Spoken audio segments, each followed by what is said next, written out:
My 7 eyes locked onto the voting board, and for the first time in 300 cycles of service, I forgot how to breathe. The numbers were wrong. They had to be wrong. I tapped my console twice, then 3 times, hoping the display would correct itself. It did not. The humans had voted to leave. I am Ambassador Corps of the Xyrathi Concordat, and I have served on the Galactic Alliance Council for longer than most species live. I have seen wars begin and end. I have seen plagues wipe out entire worlds. I have watched empires rise and crumble into dust.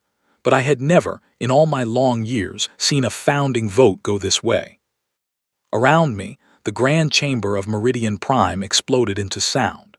Delegates from 400 species shouted over one another. The Krellian ambassador slammed his fist onto his desk so hard the surface cracked. The Glamirian representative let out a high, keening wail that made my ears ache. Even the ancient Vorth, who had not spoken aloud in the chamber for over a century, turned their silver heads toward the human delegation. And there she stood. Diana Whitmore, the human ambassador, calm as still water. She did not smile. She did not frown. She simply waited for the noise to die down, which took nearly 10 minutes. When she finally spoke, her voice was soft, but somehow it reached every corner of that massive chamber. "The vote is recorded," she said. "Humanity withdraws from the Galactic Alliance, effective immediately." I wanted to stand up. I wanted to shout something, anything, to stop this, but my legs would not move. Because somewhere, deep in the back of my mind, a small voice was whispering that I had seen this coming, that we all had seen it coming, and we had done nothing. Let me tell you about the humans, as we understood them back then. 80 years ago, they had arrived at our doorstep in their strange, patched-together ships. They had only just learned to travel faster than light.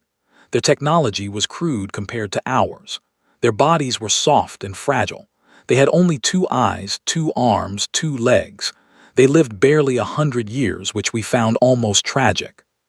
When they applied to join the Alliance, the Council laughed. Privately, of course.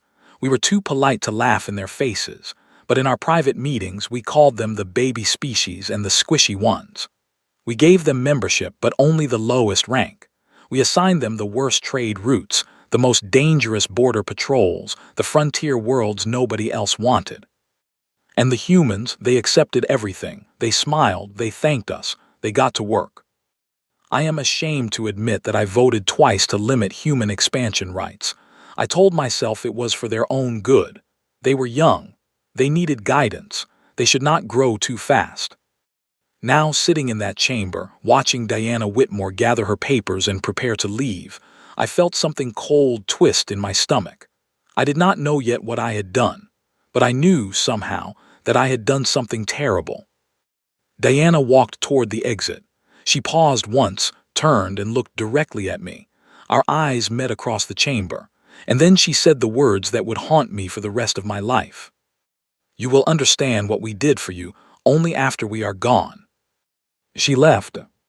The chamber fell silent. Even the Krellian ambassador stopped shouting. For a long moment, nobody moved. Then slowly, delegates began to file out. No one spoke. No one made eye contact. I returned to my quarters that night and sat by the window, staring out at the stars. Meridian Prime is a beautiful world, covered in crystal spires that catch the light of 3 suns. From my window, I could see the docking bays where the human ships were preparing to depart. Small ships, unimpressive ships, ships we had always dismissed as outdated. One by one, they lifted off. I watched them go. I told myself it did not matter. The Alliance had survived without humans before. We would survive again. We were the oldest, wisest, most powerful civilization in the galaxy.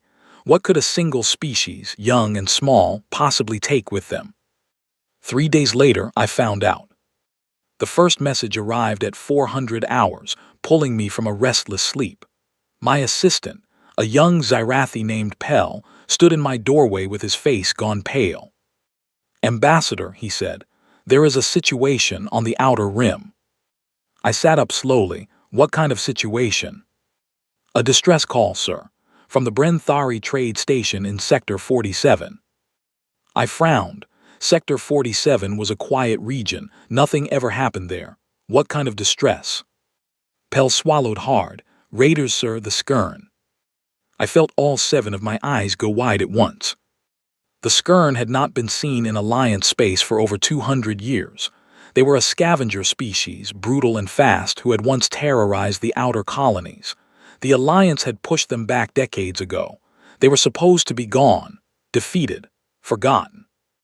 Are you certain? I asked. Yes, sir, the Brenthari confirm it. Their station is under attack. They are asking for immediate help. I stood up and began dressing. Send the Third Fleet. Tell them to. Ambassador, Pell interrupted, his voice trembling. That is the problem. The Third Fleet is not responding. I stopped. What? We cannot reach them, sir. Their command ship is not answering our calls. A terrible feeling began to grow in my chest. Send another fleet, the 7th or the 9th. Pell shook his head. Sir, I have been trying for an hour. Every patrol fleet in the outer rim is silent. We are receiving no responses from any of them. I stared at him. My mind raced, trying to understand. Fleets did not simply go silent, not unless something had happened to them, something terrible. Pell, I said slowly, who commands the Third Fleet? He checked his tablet. His hand began to shake. Sir, the Third Fleet was commanded by Captain Henry Lockwood.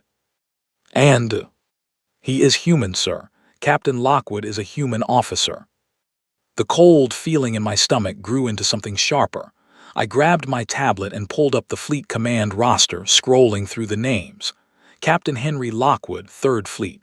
Commander Alice Burton, 7th Fleet. Admiral George Redfield, 9th Fleet. Human. My breath caught in my throat. I scrolled further, deeper, through every fleet assignment in the outer rim, every patrol commander, every watch officer, every security chief. Humans, almost all humans. I had not known. None of us had known, because humans never bragged. They never demanded recognition. They simply did the work, signed their reports, and vanished into the background. We had assumed our own species were running those fleets. We had assumed our own officers were protecting our borders. But the humans had been doing it, quietly, for decades. And now they were gone. Ambassador, Pell whispered, what do we do? I did not answer him. I could not, because I was staring at the screen and I was realizing something that made me feel sick in a way I had never felt before.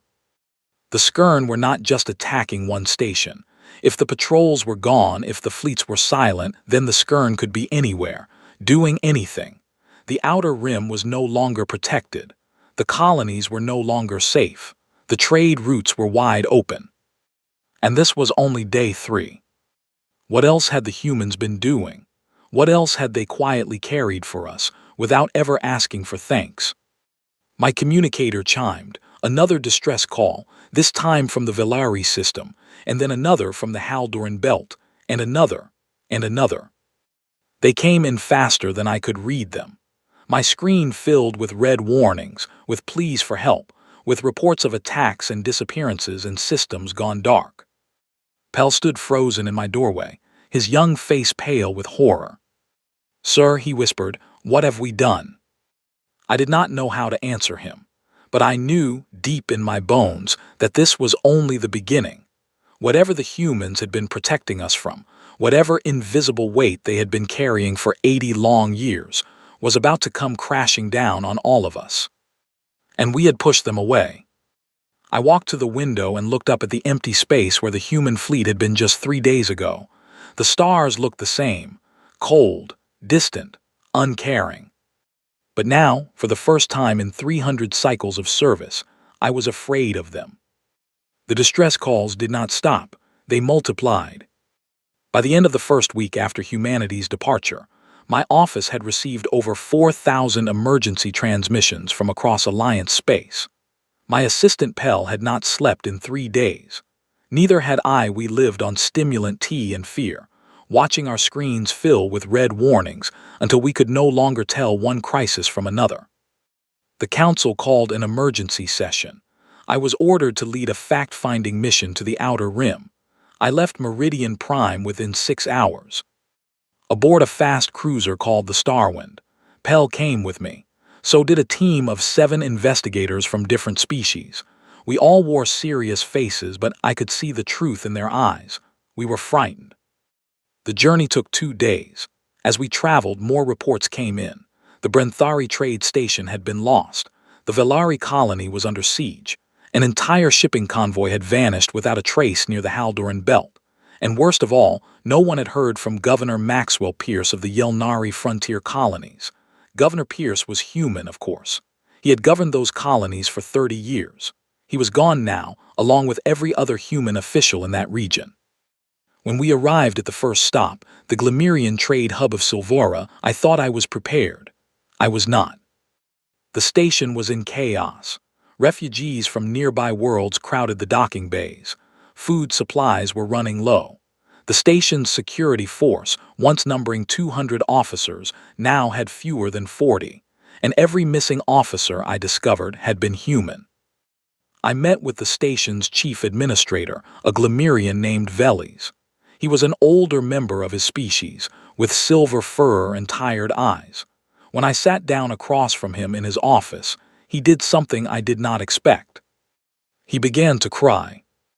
"Ambassador Kor," he whispered, his voice breaking. "They are gone, they are all gone." "The humans?" I asked gently.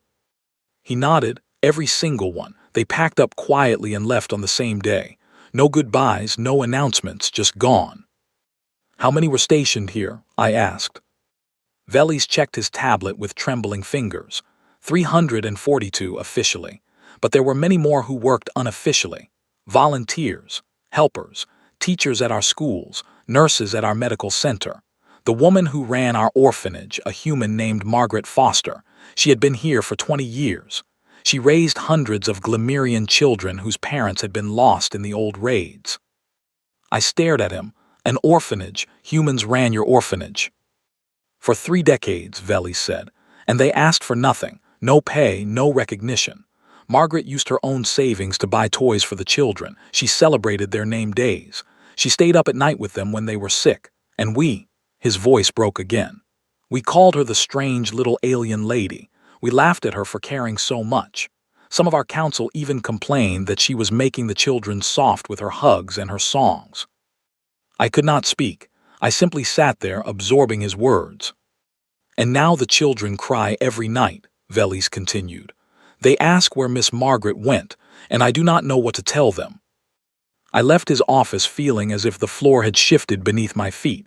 Pell walked beside me in silence. Finally, he spoke. "Ambassador, I have been looking through the station records. The humans here did not just run security and the orphanage. They also operated the medical clinic, the emergency response team, the search and rescue squad. They maintained the water filtration systems. They ran the community kitchen that fed the poor. He stopped, unable to continue. "Keep going," I said softly.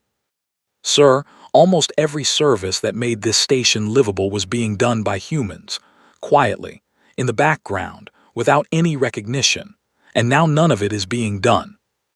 I closed my eyes. My heart felt heavy in my chest. We continued our journey. Every station we visited told the same story. On the Teethrin colony of Brightwater, humans had been running the school system for 40 years. A woman named Elizabeth Hartman had taught 3 generations of Teethrin children how to read. She had left behind a letter for her students. It said only, "Be kind to each other. I love you all." The children had made a shrine to her in the schoolyard. They visited it every morning. On the mining world of Kresh, human engineers had maintained the ancient tunneling systems that kept the colony alive. They had worked in dangerous conditions, deep underground, for pay that was barely enough to live on. Nobody had ever thanked them. When they left, the colony's mining operations collapsed within a week. Thousands of workers were suddenly without jobs. The local government had no idea how to fix the equipment. On the agricultural world of Pemberton Fields, a human family, the Claytons, had spent 60 years teaching farming techniques to the native population. They had brought seeds from Earth and shown the locals how to grow crops in difficult soil. Because of the Claytons, Pemberton Fields had become one of the most productive farming worlds in the Alliance. Now, with the Claytons gone, The farmers were lost. They did not know how to maintain the new crop rotations. They did not know how to fix the irrigation systems. Everywhere we went, it was the same. Humans had been holding up pieces of our civilization that we had not even known existed, and we had never once stopped to ask why. But the real horror came on the fifth day. Pell burst into my cabin aboard the Starwind, his face pale with terror. "Sir, you need to see this." He handed me a classified report. It was from the Alliance Central Records Office. Someone had finally decided to check the full history of human service in the Alliance. The numbers were staggering. Over 80 years, humans had lost lives defending Alliance civilians at a rate 60 times higher than any other species. 60 times. They had died in raids we had never heard about. They had fallen in rescue missions that were never reported. They had given their lives on worlds whose names we had never bothered to learn. And the Alliance, in its records, had labeled most of these losses as accidents or human recklessness. We had blamed the humans for being too brave, for caring too much, for throwing themselves into danger when wiser species would have stood back. I read the report 3 times. Then I set it down and stared at the wall for a very long time. "Ambassador," Pell asked quietly, "are you all right?" "No," I said, "I am not all right." I stood up and walked to the window. We were passing through an empty stretch of space. The stars looked lonely out there, scattered thinly across the black. "Pell," I said, "when we get back to Meridian Prime, I need you to do something for me." "Anything, sir." "I want every record we have on human service in the Alliance, every report, every casualty list, every mission log, every complaint ever filed against a human. I want to see all of it." "Yes, sir. May I ask why?" I turned to face him. "Because I think we have done something terrible, Pell, something we may not be able to undo." We returned to Meridian Prime a day later. The city had changed in our absence. Crowds gathered in the plazas. News screens blared with reports of chaos across the galaxy. The Krellian embassy had been stormed by protesters, though I did not know what the Krellians had to do with anything. People needed someone to blame, and they were lashing out in every direction. I went straight to my office. Pell had prepared the records I had requested. There were thousands of files, organized into tall stacks on my desk. I spent the next 2 nights reading them. I did not sleep. I did not eat. I drank cold tea and read until my eyes burned. What I discovered broke something inside me. The humans had done everything, not just the obvious things, not just security and teaching and farming. They had done the 1,000 small things that nobody else wanted to do. They had cleaned up toxic spills on worlds with poisoned atmospheres. They had volunteered for plague response teams when diseases broke out on isolated colonies. They had translated ancient texts that our own scholars had abandoned as too difficult. They had repaired old technology that our engineers called obsolete, keeping it running for communities that could not afford upgrades. And in every single case, they had asked for nothing: no medals, no parades, no recognition. They had just done the work and gone home. On the 3rd night, I found something that made me put down the report and sit very still. It was a request form filed by a human officer named Commander Charles Whitfield 20 years ago. He had asked the Alliance to provide better safety equipment for his patrol unit. They were operating in a dangerous sector and needed proper shielding. His request had been denied. The reviewing officer, a Krellian bureaucrat, had written in the margins, "Humans can handle it. They always do." Commander Whitfield had died 6 months later, along with his entire crew, when their under-equipped ship was ambushed by raiders. The Alliance had recorded his death as an accident due to pilot error. I set the report down and put my face in my hands. How many Commander Whitfields had there been? How many humans had we thrown into impossible situations, knowing they would not say no? Knowing they would keep going until they fell? How many times had we written "human recklessness" in the margins of a report, when the truth was that we had simply used them up and discarded them? Pell knocked on my door. He came in carrying a cup of tea. He saw my face and stopped. "Ambassador," he said softly, "what is it?" I looked up at him. He was young. He had not been alive for most of this history. Whatever guilt I carried, he did not share it. But he was going to inherit the consequences of it, just as every other young person in the Alliance would. Pell, I said, sit down. He sat across from me. The Council is going to ask me to recommend a course of action, I told him. They are going to want to know how we can survive without the humans, what we can do to replace them, how we can rebuild what we have lost. Yes, sir. I am going to tell them the truth, which is that we cannot replace them. We cannot rebuild what we have lost. Not quickly. Not easily. We have been walking on a bridge that humans were holding up for us, and now that bridge is collapsing beneath us. Pell was quiet for a long moment. Then he asked the question I had been dreading. Sir, do you think they will come back? If we apologize, if we beg? I thought about Diana Whitmore. I thought about her calm face as she cast her final vote. I thought about the quiet dignity with which she had walked out of the chamber. No, Pell, I said. I do not think they will come back, not like before, and honestly, I am not sure they should. He nodded slowly. He looked very tired. Ambassador, he whispered, I am afraid. So am I, Pell, I said. So am I.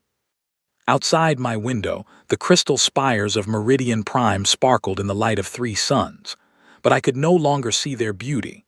All I could see were the shadows between them, the dark spaces where humans had once stood, holding the weight of a galaxy on their shoulders, while we called them weak and small and strange. And now those spaces were empty, and something was coming to fill them. The panic spread faster than any news I had ever seen. Within 2 weeks of my return to Meridian Prime, the Alliance was unraveling. It was not war. It was not invasion. It was something worse. It was the slow, steady realization that the foundation of our civilization had been resting on human shoulders, and those shoulders had walked away. The Galactic Stock Exchange was the first great fall. On the morning of day 16, trading opened normally. By midday, it had collapsed by 70%. I watched the news reports in disbelief. Then Pell explained it to me. Humans ran the exchange, sir, he said, pointing to a list of missing personnel. Almost all the floor traders, the risk analysts, the compliance officers, the people who actually understood how the whole system worked, they left. No one knows how to operate the exchange now. But we have our own financial experts, I said. We have theorists, sir, people who studied economics in universities. But the practical knowledge, the day-to-day workings, the 1,000 small decisions that kept the market stable, those were handled by humans. For 60 years, and we never asked how they did it. The exchange crash triggered a chain reaction. Banks began to fail. Shipping companies went bankrupt. Entire industries collapsed within days.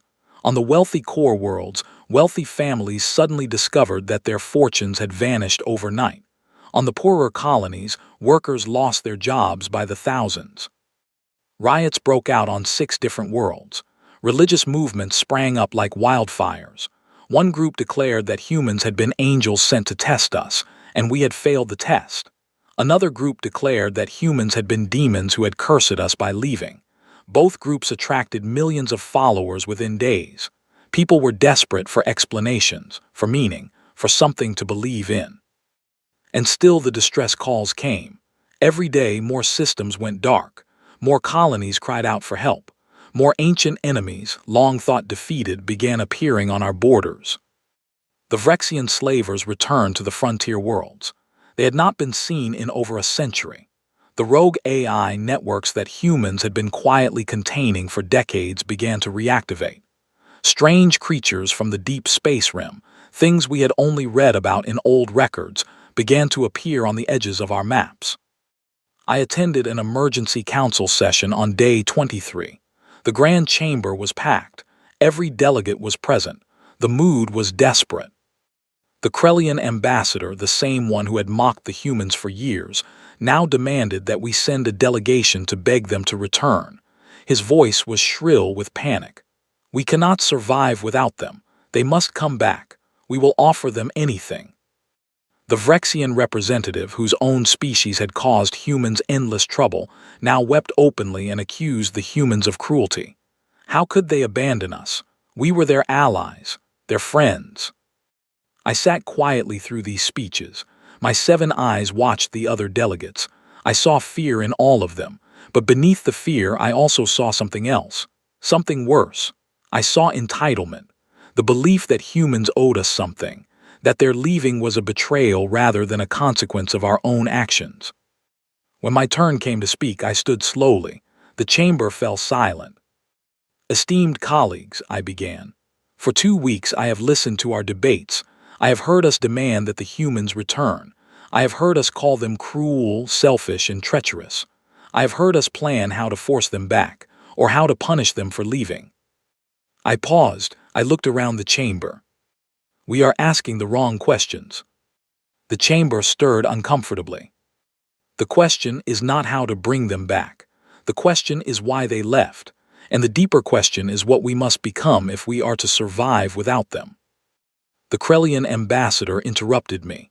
"Ambassador Kor, we do not have time for philosophy. We need action." "You have had 80 years for action, ambassador," I replied quietly. "You chose mockery instead. Now you want quick solutions to a problem that took decades to create. There are no quick solutions. There is only the slow, hard work of becoming the kind of civilization that does not need to be carried by others." The chamber exploded into shouting. Half the delegates cheered me. The other half demanded my removal from the council. The speaker banged his gavel for 10 minutes before order was restored. And then, as the noise finally died down, the ancient Vorth rose from their seats. This was unprecedented. The Vorth were the oldest species in the galaxy. They had been ancient when my own people were still discovering fire. They had not spoken aloud in the council chamber in over a century.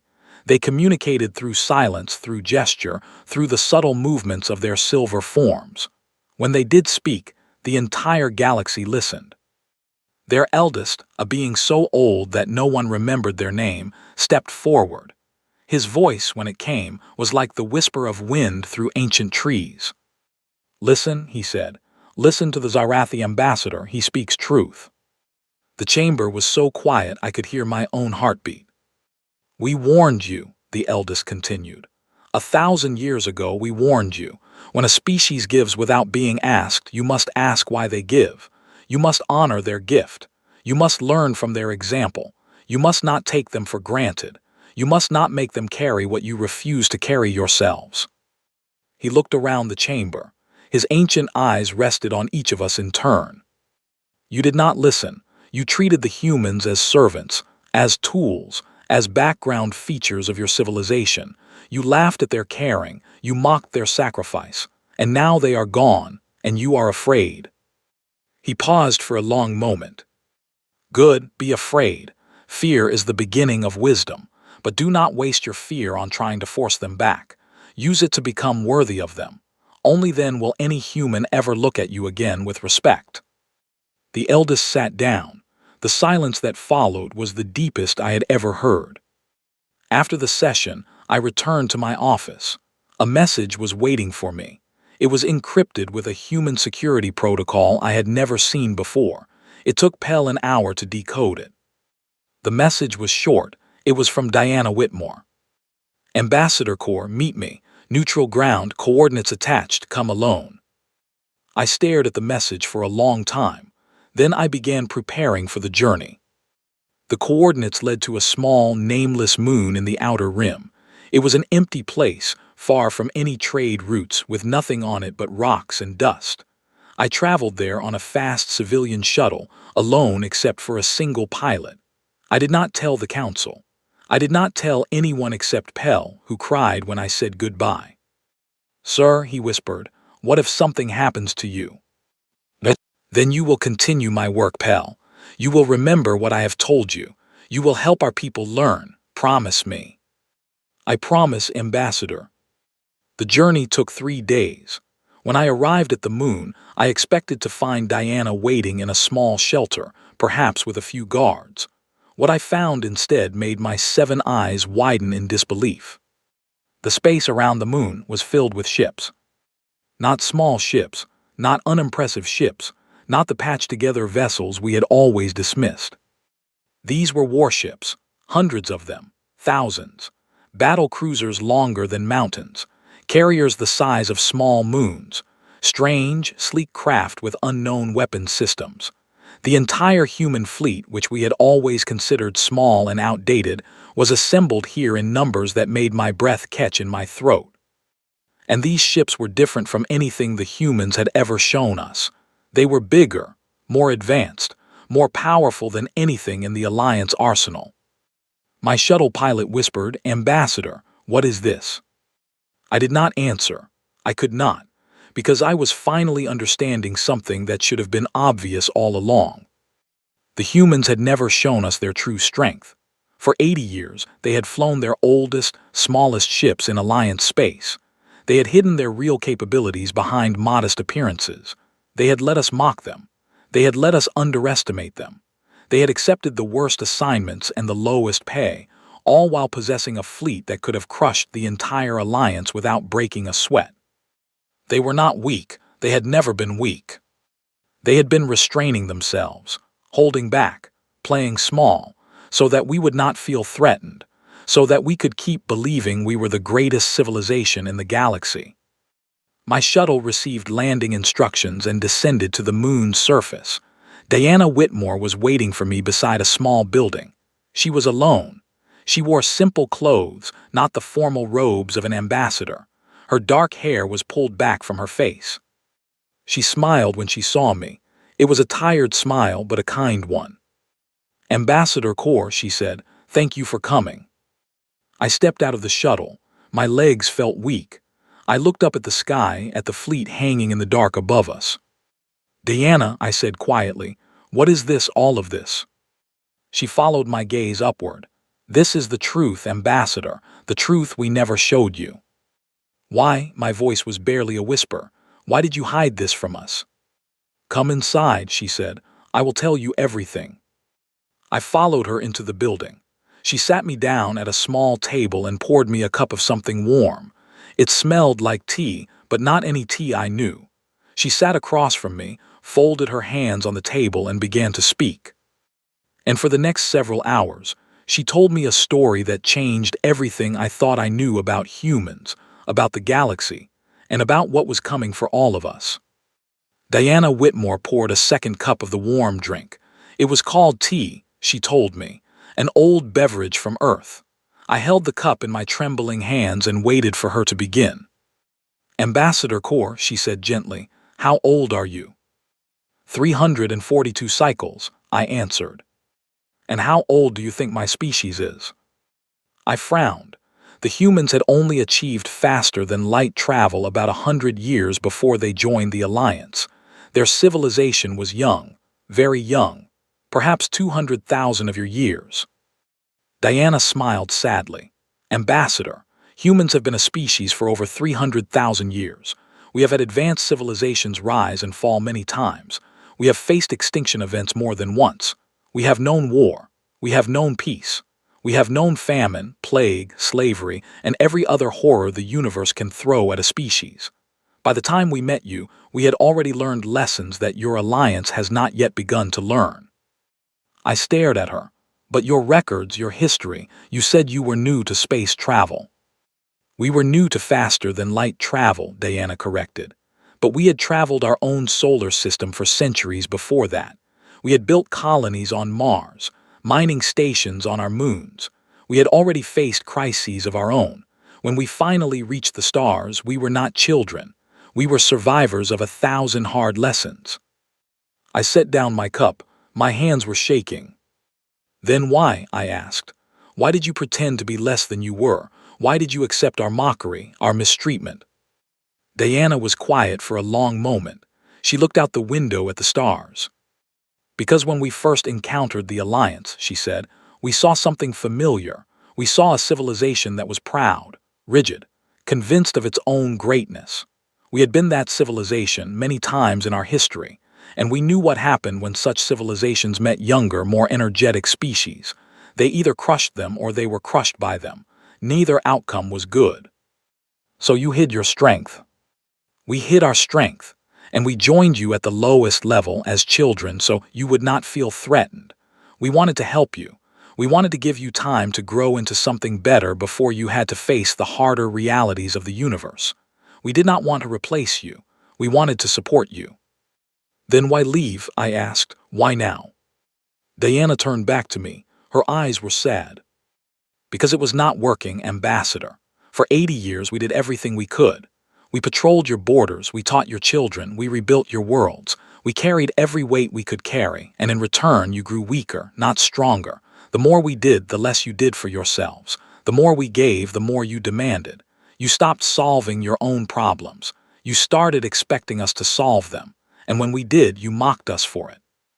She paused and took a long breath. A species cannot grow while being carried. We were doing more harm than good. By leaving, we give you the chance to finally become what you could be. It is cruel in a way, but it is less cruel than what would come if we stayed. I thought about this for a long time. I thought about the colonies that had grown dependent on human labor, the industries that had forgotten how to function without human workers, the children who had been raised by human teachers while their own parents complained about the strange little aliens in their schools. She was right, we had become weak, and the more humans did for us, the weaker we had grown. But there is more to it than that, Diana continued. Is there not? She nodded. There is, and this is the part that will frighten you. She reached into a small bag and pulled out a data crystal. She set it on the table between us. It glowed with a soft blue light. 30 years ago, she said, a human exploration fleet ventured far beyond the galactic rim. They were mapping the dark spaces between galaxies. They encountered something out there. Something. An entity. We do not know what to call it. It is not a species, not really. It is something older, something that feeds on civilizations. It moves slowly, but it is very patient. When it finds a galaxy with advanced life, it enters that galaxy and begins to consume it. World by world, star by star. It takes centuries, but by the time it is done, nothing remains. I felt cold, and this entity is coming here. It was coming here, Diana said. 30 years ago, our exploration fleet encountered it. They realized what it was, and they made a choice. They could not defeat it, not directly. It is too large, too ancient, too strange for our weapons to harm, but they could delay it. They could build a blockade, a ring of ships and stations far beyond the rim that would slow its approach. And you have been holding this blockade for 30 years.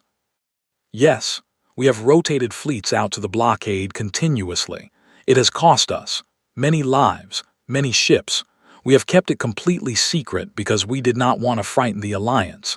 We thought we could hold the blockade indefinitely. We thought we could protect the galaxy without anyone ever knowing. What changed? Diana's face darkened. The entity has grown. We do not know how, but it has gotten stronger over the past decade. Our blockade is no longer sufficient. We would need to double our fleet commitment just to maintain it, and we cannot do that while also serving in the Alliance. I understood finally. That is why you left. That is why we left. We had to make a choice. Continue serving the Alliance and watch our blockade fail, or pull back our forces to the blockade and leave the Alliance to face its other problems alone. We chose the second path, because the entity, if it breaks through, will be so much worse than anything else in the galaxy. How long? I asked. My voice was barely a whisper.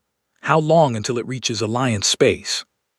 Our best estimates suggest 8 months. Perhaps less, if the blockade fails entirely. I closed my eyes. 8 months. 8 months before something we could not imagine arrived at our borders, and the humans, the only species who had ever faced it, had pulled back to fight it alone. Why are you telling me this? I asked. If the Alliance knew, we would panic. We would demand your return. Diana smiled. It was a thin, tired smile. Because the Alliance cannot face this threat as it currently is. You need to change. You need to grow. You need to become something more than you have been. If we simply came back and fought this thing for you, we would die doing it and you would learn nothing. You would still be the same arrogant, dependent civilization you were before, and the next threat would destroy you. She leaned forward. Her eyes were intense. But there is another option. Humanity will not rejoin the Alliance. Not as we were, but we are willing to work with species that prove themselves, species that learn, species that step up, species that stop expecting others to carry them. She tapped the data crystal on the table. This crystal contains everything we know about the entity, our tactics, our weapons designs, our failures, our successes, everything. Take it back to Meridian Prime. Show it to your council. Tell them the truth. If they listen, if they are willing to change, then we will work with them. If they do not, then we will hold the blockade as long as we can, and may your ancestors watch over you. I picked up the crystal. It was warm in my hand. Why me? I asked. Why not send this to the entire council? Because you listened, Ambassador, Diana said. You listened when the Vorth eldest spoke. You listened when you visited the colonies. You listened to the children crying for their human teachers. You have been listening for weeks now, and you are one of the few delegates who has understood what you were hearing. She stood up. Our meeting was ending. Ambassador Kor, she said, I want you to understand one thing. We do not hate you. We do not blame you. We know that change is hard, and we know that species, like individuals, can be slow to learn. We still care about the Alliance. We still want you to survive, but we can no longer do the work for you. The choice is yours now. I stood up as well. My legs felt unsteady. Diana, I said, is there hope, real hope? Can we actually face this thing? She considered my question for a long moment. Yes, she said finally. There is hope, but hope is not a guarantee. It is a possibility. It depends on what you choose to do in the next 8 months. Choose wisely, Ambassador, choose quickly, and most importantly, choose together. She walked me back to my shuttle. As I was about to board, she stopped me with a hand on my arm. One more thing, Ambassador. Yes. The humans who served in the Alliance for 80 years, the teachers, the soldiers, the doctors, the governors, they did not hate your people. They loved them. They loved the Glimerian children they taught. They loved the Teethran farmers they helped. They loved the Zyrathi engineers they worked alongside. When we left, many of us cried. We did not want to go, but we believed it was necessary. I looked at her, Margaret Foster, the woman who ran the orphanage on Silvara. She really loved those children. Diana smiled. It was the first real smile I had seen from her since the council vote. Ambassador, Margaret Foster is my aunt. She raised me after my parents died when I was 7. She is one of the kindest souls I have ever known. When we pulled her out of Silvara, she refused to leave at first. She wanted to stay with the children. We had to convince her that it was necessary. She cried for 3 days. My throat felt tight. Tell her that the children still love her, that they built a shrine for her in the schoolyard, that they visited every morning. Diana's eyes glistened. I will tell her, thank you, Ambassador. I boarded my shuttle. As we lifted off from the small moon, I looked out the window at the massive human fleet hanging in the stars above. I understood now. I understood everything. These were not enemies. These were not betrayers. These were a people who had learned, through hundreds of thousands of years of hard experience, how to love a younger species without destroying it, how to help without replacing, how to protect without controlling, how to leave when leaving was the only way to save everyone. I looked down at the data crystal in my hand. It glowed softly in the dim light of the shuttle. Back to Meridian Prime, I told the pilot. As fast as possible. We have much work to do and very little time to do it. The journey back felt shorter than the journey out. My mind was racing with plans, speeches, arguments I would need to make, species I would need to convince. I did not know yet if I would succeed. I did not know if the council would listen. I did not know if we could change quickly enough to save ourselves. But I knew I had to try. Because a species that had loved us enough to hide their strength for 80 years, who had carried us on their backs without complaint, who had finally left us only because leaving was the kindest thing they could do, deserved at least this much. They deserved to see us become something worthy of their sacrifice. I closed my hand around the data crystal. I would not fail them, not this time. The stars streamed past my window as my shuttle accelerated toward home. I arrived at Meridian Prime 6 days later. The council was waiting for me. They had been notified of my return, though I had not told them where I had been. Pell met me at the spaceport, his young face pale with worry. When he saw me, he ran toward me and grabbed my arm. "Sir, what happened? Where did you go? There are rumors. Some say you defected. Some say you were abducted. The Krellians are demanding your arrest." I patted his shoulder gently. "Pell, calm yourself.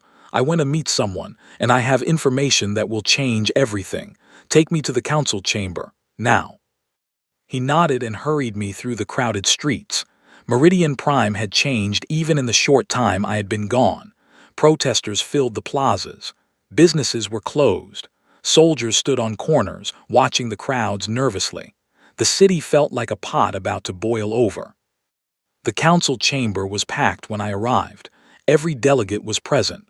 The Krellian ambassador stood as I entered, pointing a clawed finger at me. "Ambassador Kor, you have disappeared for days without authorization. You will explain yourself immediately." I walked calmly to the center of the chamber. I held up the data crystal Diana had given me. "I will explain everything," I said, "but first let me show you something." I placed the crystal into the chamber's central display system. The room darkened. The holographic projectors came to life. And for the next 2 hours, every delegate in the Galactic Alliance watched the data Diana had given me. They saw the entity from beyond the rim. They saw its size, its strangeness, its hunger. They saw the human blockade, 30 years of quiet sacrifice, holding back something none of us had ever imagined. They saw the casualty reports, the failed attempts, the slow, terrible progress of the thing toward our galaxy. When the presentation ended, the chamber was silent. No one spoke. No one moved. I saw the Krellian ambassador sitting with his clawed hands over his face. I saw the Vrexian representative trembling. I saw the ancient Vorth nodding slowly, as if this confirmed something they had long suspected. I stepped forward to address them. "Esteemed colleagues, for 30 years the humans have held back something that would have consumed our galaxy. They did this in secret. They did this without thanks. They paid for it in lives we never counted, in ships we never knew were lost, in grief we never shared. And when the burden became too great, they left the Alliance, not to abandon us, but to hold the line longer, to give us a chance to prepare." I paused. I looked around the chamber. Every eye was on me. "The humans will not return to the Alliance. Not as they were, but they have offered us a partnership. They will work with species that prove themselves, species that change, species that stop expecting to be carried and learn to carry themselves." The Krellian ambassador spoke, his voice small and broken. "What must we do?" "We must become the kind of civilization the humans can respect," I said. "We must start doing the work they used to do for us. The unglamorous work, the dangerous work, the thankless work. We must patrol our own borders, defend our own colonies, teach our own children, heal our own sick. And we must do it together because no single species can do it alone." I held up my hands. "I am forming a coalition. I am calling it the Listeners. It will be open to any species willing to commit to real change. Not words, not promises, action. We will begin today. We have 8 months before the entity reaches our borders. 8 months to become something worthy of facing it." The chamber erupted into discussion. Some delegates immediately stood to declare their species' participation. The ancient Vorth were first, then the Glamirians, the Tethrans, the Pemberton Fields Federation. Species after species, mostly the smaller ones, the ones who had always been grateful for human help, stepped forward. Others resisted. The Krellian Empire hesitated. The Vrexian Concordat argued that they could handle the threat on their own.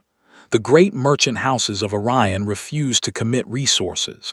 For every species that joined the Listeners, another held back, clinging to the old ways. It did not matter. We had enough. We began the work. The first months were harder than anything I had ever experienced. My own people, the Zyrathi, had to learn how to maintain systems we had always outsourced. Our engineers, long accustomed to easy work, suddenly found themselves crawling through ancient machinery, trying to figure out how humans had kept it running. Our medical staff had to rush to rural colonies where human doctors had once served. Our soldiers, who had spent generations guarding comfortable core worlds, now had to patrol dangerous frontier routes. We failed constantly. In the first 2 months, we lost 6 ships to raiders.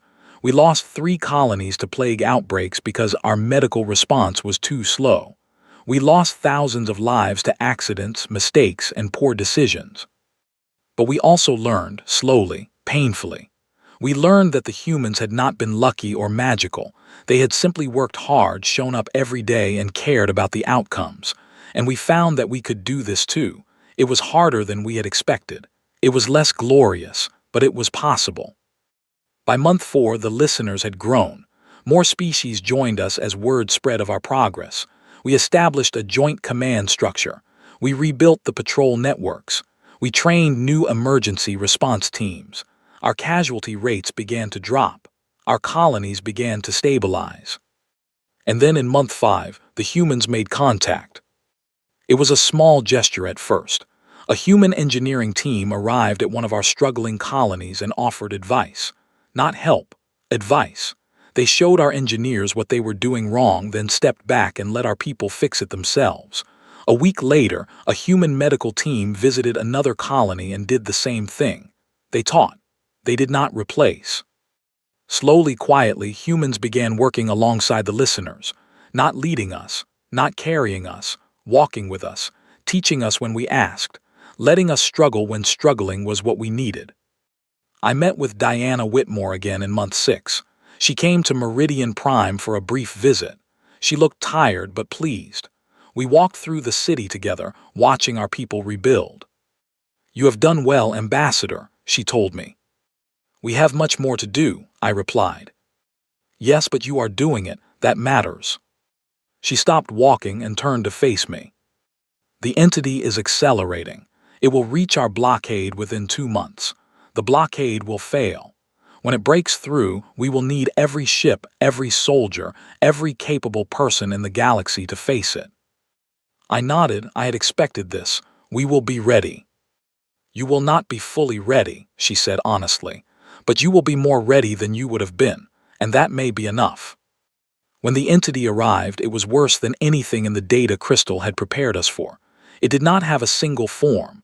It was a thing of shadows and hunger, made of many parts, each one the size of a moon. It did not attack like an army. It flowed like dark water, consuming everything it touched. Planets went silent when it passed. Stars grew dim. The battle lasted 40 days. Every species that had joined the listeners fought. We fought beside humans, not behind them. Our ships flew in formation with theirs. Our commanders coordinated with theirs. I myself served on the bridge of a Xyrathi warship in a joint command with a human captain named William Harper. We lost many ships, many lives, many worlds. But we won. Not by being strong, by being together, by refusing to give up, by doing the impossible, mundane work of defending each other over and over again for 40 straight days. When the last fragment of the entity was destroyed, I stood on the observation deck of my ship and looked out at the battlefield. It was a graveyard of ships, both human and listener. Captain Harper stood beside me. He was wounded. So was I. "Ambassador Core," he said quietly, "we did it." "Yes, William, we did it. Together. Together." We stood in silence for a long time, watching the stars. The galaxy that emerged from that war was different, harder, crueler in some ways. Many species had lost much. The old alliance was gone forever, replaced by something new and uncertain. The listeners had become the core of a new association, one built on shared work and mutual respect rather than hierarchy and pride. Humanity did not rejoin us formally, but they walked beside us. They were partners now, equals, not saviors, not servants, friends in the deepest sense of that word. I am old now, even by Xyrathi standards. I have retired from active service. I spend my days writing. I am putting down this story so that future generations will know what happened, so they will understand what we lost and what we gained, and what it cost us to become who we are. Pell is grown now. He has his own children. He leads the Zirathi delegation to the new association, and he does it well. Sometimes he visits me in my quiet home on the coast of my homeworld. We talk about the old days, about the mistakes we made, about Diana Whitmore and Margaret Foster and William Harper and all the others. Margaret Foster, by the way, returned to Silvara a year after the war. She visited the shrine the children had built for her. She hugged the grown orphans who still remembered her songs. She wept with them. Then she went back to Earth. She is still alive, I am told. She is very old now, but happy. Diana Whitmore visited me once a few cycles ago. She sat in my garden and drank tea with me. Real tea this time from Earth. We talked for hours about the future. Ambassador Kaur, she said at one point, do you ever regret what happened, the years of pain, the struggle? I thought about her question for a long time. I looked at my garden, at the flowers that grew there, at the distant stars visible in the evening sky. No, I said finally. I regret what came before. I regret the 80 years of taking you for granted. I regret the mockery, the dismissal, the way we used your people without ever seeing them. But what came after, what we became through that struggle, I cannot regret. Because we are better now, truly better. Not because we are more powerful, but because we have learned to see each other, to work together, to do the quiet, hard work of keeping a civilization alive. Diana smiled. Margaret always said that the children on Silvara were the sweetest she had ever known. She used to tell me stories about them. They miss her still. I know she misses them too. We sat in silence as the sun set. The stars came out one by one. They looked different to me than they had in my youth. They were no longer simply beautiful. They were a responsibility, a shared task, a home we all had to work to maintain. I am writing this now because I want the young people to understand. The children who were not born yet when humans left the Alliance. The ones who grew up in the new association, who do not remember the old arrogance. I want them to know. A civilization is not held up by its laws, its treaties, its great leaders. It is held up by the quiet hands of the people who do the small, necessary work every day. The teachers who come in early. The doctors who stay late. The engineers who fix what is broken before anyone notices it was broken. The neighbors who check on the sick. The strangers who stop to help. For 80 years, humans did this work for us and we did not see them. We did not thank them. We mocked them for caring so much. And then they left, and the stars panicked, and we learned the hardest lesson of our long history. If you are reading this and your civilization has people who quietly carry its weight, find them, thank them, learn from them, work beside them. Do not take them for granted. Do not assume they will always be there. Because if they leave, you may find that you were never as strong as you thought. That your greatness was resting on shoulders you never looked at. That your pride was just a story you told yourself, while others were writing the real history in their daily sacrifices. I am Ambassador Kaur of the Zirathi Concordat. I have served on the Galactic Alliance Council. I have witnessed the greatest crisis in galactic history. I have seen my people humbled and then rebuilt. I have fought beside humans and I have wept beside them. I have been wrong, and I have been forgiven, and I have tried to become worthy of that forgiveness. This is my story. This is our story, remember it. The stars are still above us. They are still beautiful, but they are no longer simply ours. They belong to everyone who does the work of keeping them lit. May you do your part. May you see the quiet ones. May you honor the givers. And may you never, ever learn this lesson the hard way, as we did.